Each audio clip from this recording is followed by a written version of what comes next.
It's Wednesday, 3rd April 2024. Hello, good morning. Welcome to the news on New Day on 3FM 92.7. My name is Noble Crosby Annan. We're live from our studio here, number 35, John Hammond Street in Accra. We're live also on all our social media platforms at 3FM 927.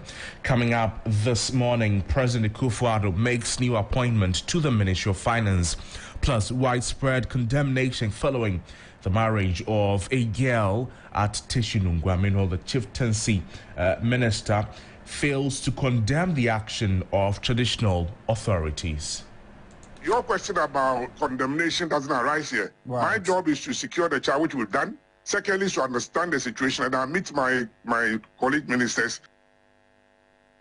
We'll be getting more in the bulletin. Also, teachers to resume work today after weeks of strike. To say that we should meet on Thursday, we are not very, very pleased with that because our members are not happy. They want negotiation to continue. And also in the bulletin, former Supreme Court judge urges the Electoral Commission to ensure credible elections. We have details of these stories and more coming to you shortly. Please stay with us.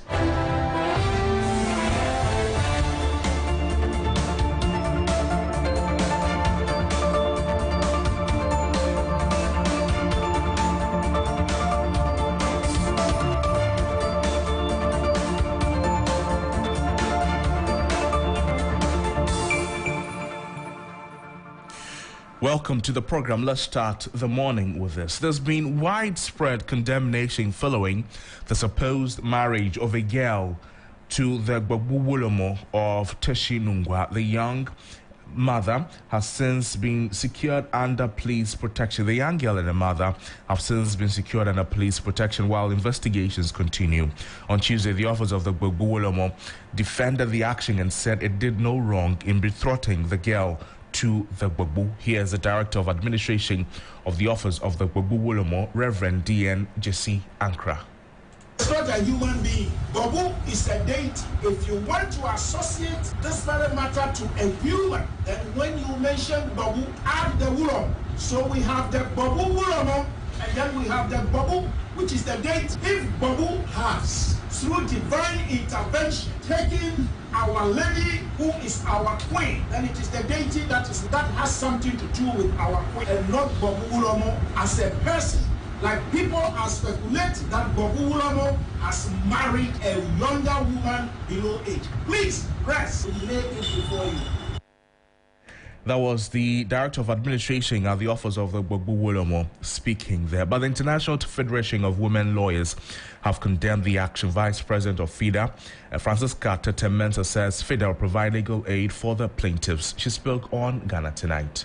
They are ready to provide any legal advice, legal aid that is needed by way of supporting the police to prosecute this case. They should go in for all the perpetrators. They should go in for all the suspects, all the people who are aiding and abetting this criminality of child marriage.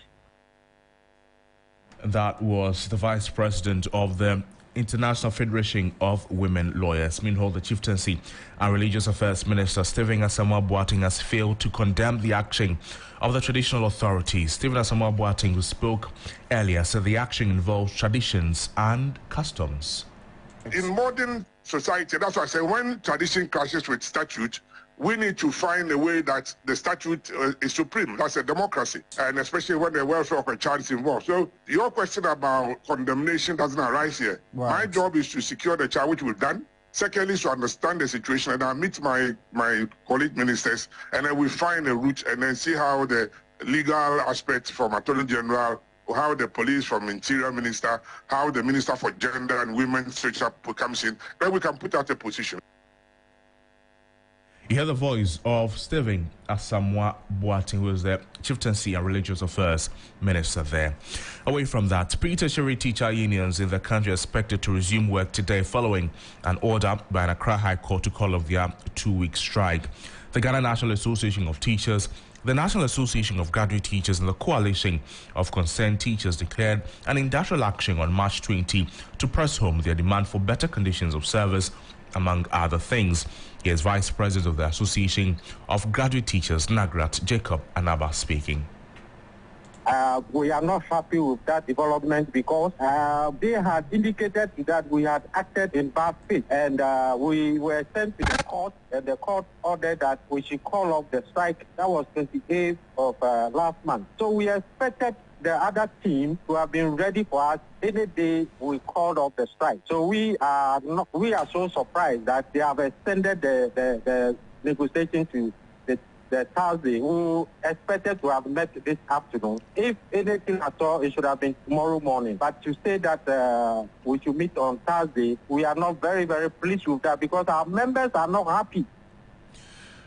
You hear the voice of Jacob Anaba, who's the president of the National Association of Graduate Teachers. Moving on, Supreme Court Judge Justice Yawapa was urging the Electoral Commission to protect the integrity of the upcoming elections. According to him, it is crucial to put in place measures to ensure that the country does not see any dispute after the polls. In less than 8 months from now, Ghanaians will go to the polls to elect a president and parliamentarians. Here's Justice Apau speaking at the Ghana Institute of Management and Public Administration Law Students Association. My advice, the judiciary has prepared well for all elections. We have the rules, we have everything. My advice is that when any issue comes out, the public, we should take time and analyze the issue before even we come out to speak. I'm happy NDC has gone back to IPAC. Because when you go back to the IPAC, you discuss the issues, bring them out, then we, the people, will discuss and find out whether the EC is right or is wrong. He has a constitutional mandate to do everything. When he does it and you think it's wrong, then at the end of the day, you can challenge the EC. So we need a EC who is level-headed. In fact, I know Jean is level-headed. Seriously speaking. The voice of former Supreme Court Judge Justice Yao Apau speaking there.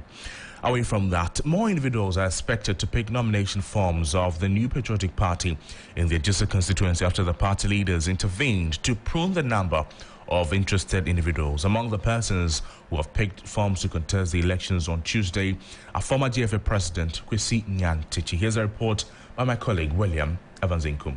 So the road to electing somebody to succeed the late former lawmaker of the Ajisa constituency, Dr. John Ampotua Kumah, has just begun. The party has put in place a mechanism to ensure that we conduct our internal primaries to select the candidates we will sponsor for this arrangement. This election, we are winning it 100%. It's a victory for Honorable Dr. John Ampotua Kumah. The reason why we are winning this election is because the legacy that he's laid, the foundation that he's built, it is almost as if he set all the blocks for us already. I think if they want to choose somebody to become an MP in the Ajisa, I feel I am the best person they're supposed to be choose. My colleague William Evans Inkum with that report. Now, before we go, President Akufo-Addo has made changes to his deputy ministers by reassigning the Deputy Minister for Trade and Industry and Member of Parliament for Inshiaso, Stephen Amwa, to deputize at the Ministry of Finance. He takes over from the late John Kumah, who passed away on 7th March. His appointment takes effect immediately. The President has also appointed Kofi Ayinkrama for Member of Parliament for Achiase as Deputy Minister Designate for Trade and Industry. That's how we wrap up on the morning news on 3FM 92.7. There's more news on the website 3news.com. Please log on for more. My name is Noble Crosby, and have a good morning.